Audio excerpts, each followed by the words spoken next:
You also have the option to stick the values in the working area. You can highlight your element and click on the key X. I will show you this on the other element again. Highlight the element, click X, and the value of the measurement is sticked on your screen. It's only visible as long as you're in the measure function, but you can use the Smart Guide. And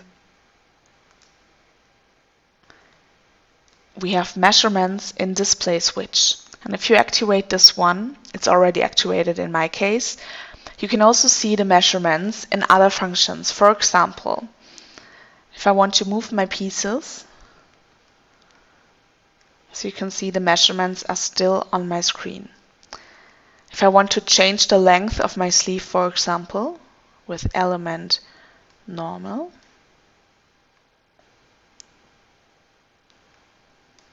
the values are interactive, so they change with the movement of the elements in the piece. And if you want to delete the sticked values, you have to go to the measure menu again and delete the measurements.